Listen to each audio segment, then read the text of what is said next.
Uma boa noite, a paz do Senhor Jesus, tudo bem com você? Eu espero que sim.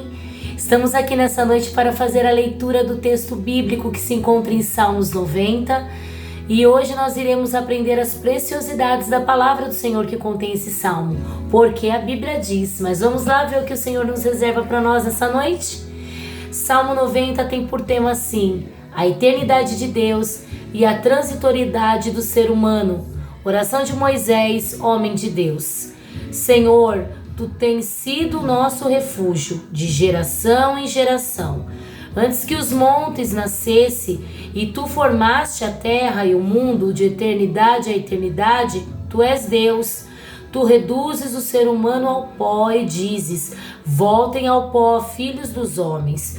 Pois 1000 anos aos teus olhos são como o dia de ontem que se foi e como a vigília da noite. Tu os arrastas na torrente, são como o sono, são como a relva que floresce de madrugada. De madrugada viceja e floresce, à tarde murcha e seca. Pois somos consumidos pela tua ira e pelo teu furor conturbados. Puseste as nossas iniquidades diante de ti, e sob a luz do teu rosto os nossos pecados ocultos. Pois todos os nossos dias se passam na tua ira, acabam-se os nossos anos como um breve pensamento. Os dias da nossa vida sobem a 70 anos, ou em havendo vigor a 80 neste caso. O melhor deles é canseira e enfado, porque tudo passa rapidamente e nós voamos. Quem conhece o poder da tua ira e a tua cólera segundo o temor que te é devido? Ensina-nos a contar os nossos dias, para que alcancemos coração sábio. Volta-te, Senhor. Até quando estarás indignado? Tem compaixão dos teus servos. Sacia-nos de manhã com a tua bondade, para que cantemos de júbilo e nos alegremos todos os nossos dias. Alegra-nos por tantos dias, quanto nos tem afligido, por tantos anos, quanto suportamos a adversidade.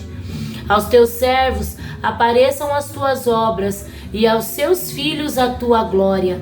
Seja sobre nós a graça do nosso Senhor, nosso Deus. Confirma sobre nós as obras das nossas mãos. Sim, confirma as obras das nossas mãos. Esse é um salmo tão lindo, irmãos. E eu, estudando a palavra do Senhor, recolhi algumas informações para o nosso conhecimento. Este salmo é o salmo mais antigo do livro de Salmos e foi escrito por Moisés, um homem de Deus. É possível que Moisés tenha escrito este salmo depois que Israel fracassou sua fé em Cades Barneia. Números 13 e 14 reflete um pouco dessa história, onde os espias são convidados pelo próprio Deus a espiar uma terra. 12 deles vão, porém quando eles descem os 12, 10 vêm com uma negatividade da terra, porém 2 entende a visão e traz um bom relatório a Moisés, por nome Josué e Calebe. Esses são os 2. Também aprendemos aqui que a nação ela foi condenada a vagar 40 anos pelo deserto, até que a mais velha tivesse morrido. Por quê? Porque quando entra a dúvida no nosso coração, a nossa boca se enche de murmuração. E a murmuração não agrada o Senhor. Prova disso é que lá na terra, ali de Israel, o povo ficou vagando 40 anos até que todos morressem. E só os mais novos permanecessem vivos para poder viver na totalidade a promessa que o Senhor tinha feito a Moisés e o relatório positivo que Josué e Calebe tinham trago. A morte de Miriam foi um dos fatos tristes que aconteceu nesses 40 anos. A morte de Arão, a desobediência de Moisés, em vez dele receber a ordem do Senhor, que foi o quê? Moisés, falai a rocha e eu vou fazer verter água para o povo beber. Moisés, diante de um cenário caótico, aonde o povo está em murmuração, ele é tomado por aquela negatividade, por aquele espírito maligno, e em vez de obedecer ao Deus e falar a rocha, ele vem e fere a rocha.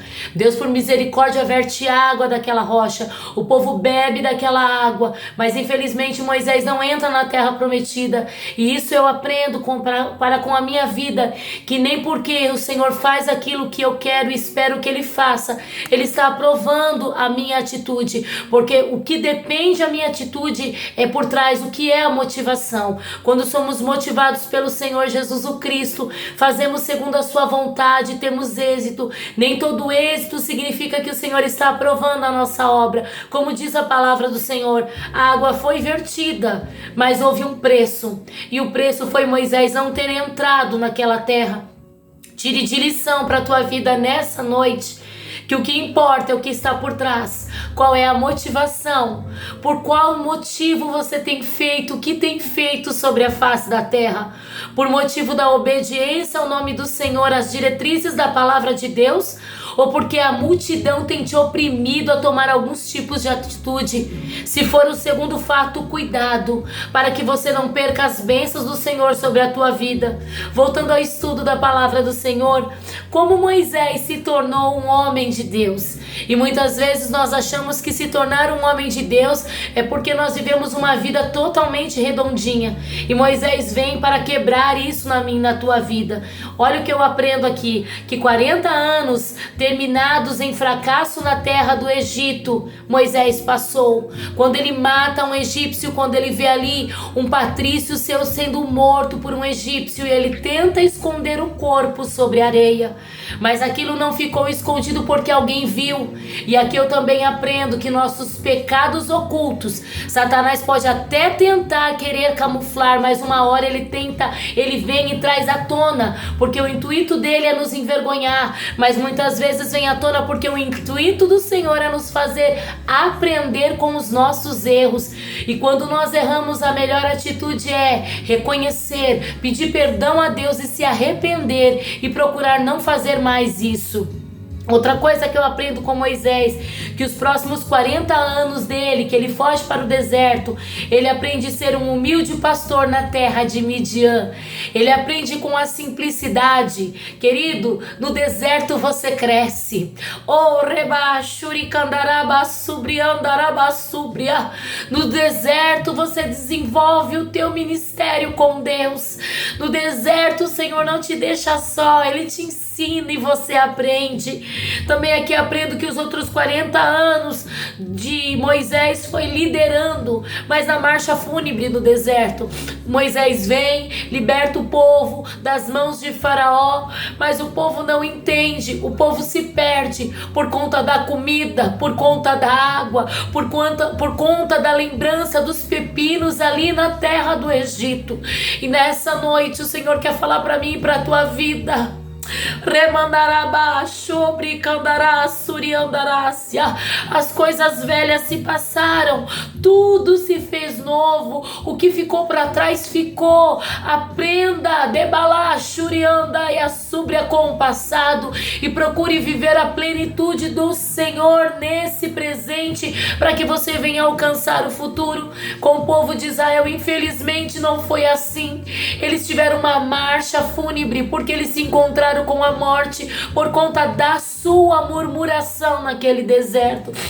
E esse texto, ele vem trazer essa trajetória. Apesar de Moisés não ter tido uma vida fácil, Moisés triunfou, e nesse salmo ele compartilha conosco cada fase da sua vida, todos os momentos. Ele não esconde a sua fragilidade, ele não esconde o que Deus fez através dele, mas também ele não esconde as disciplinas do Senhor. E quando eu fui estudar esse texto, eu fiz algumas anotações, que nessa terra nós somos viajantes viajante e Deus é o nosso lar. A Bíblia diz aqui no verso 1, Senhor, tu tens sido nosso refúgio de geração em geração. O Senhor Deus, Ele cuida do seu povo. Moisés viu, contemplou nesses 120 anos a mão poderosa do Senhor em favor da vida dele, em favor do povo que ele guiou. E eu aprendo que a vida é uma peregrinação que se estende do nascimento até a sua morte. E para nós cristãos é uma jornada da terra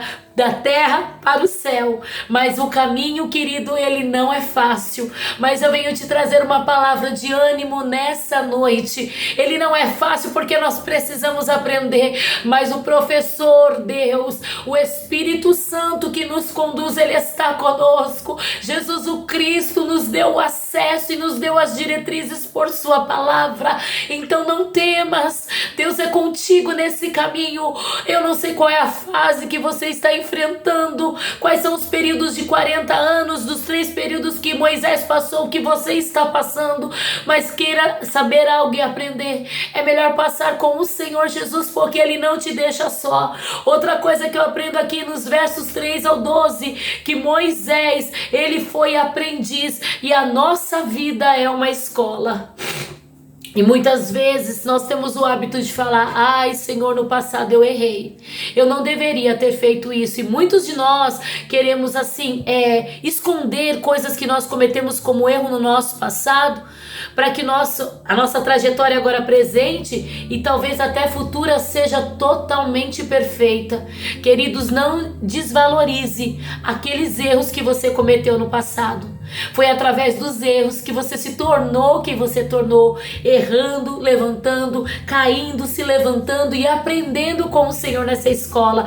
Moisés, ele foi educado em toda a ciência dos egípcios, mas as lições que ele aprendeu em sua caminhada foram muito importantes. A escola da vida é uma preparação para a eternidade com Deus, e sem Ele nós não podemos aprender grandes lições. O Senhor nos ensina. Irmãos, quantos erros eu cometi. Eu me lembro uma certa fase que eu era novinha e eu era líder do círculo de oração e a regente também das irmãs. Eu acho que num desses salmos eu cheguei a meditar esse fato. E por uma situação ali com o povo, eu não tinha estrutura, não tinha experiência, acabei entregando o cargo. Irmãos, eu passei doloridos 4 anos e 8 meses de provação nas mãos do Senhor. Porque a gente não pode entregar aquilo que Deus confia em nossas mãos. Aprendi a duras penas. O Senhor depois, por misericórdia, teve a misericórdia e me devolveu esses trabalhos nas minhas mãos. Porque eu costumo dizer que cargo, irmão, não é holofote, cargo é serviço prestado ao reino.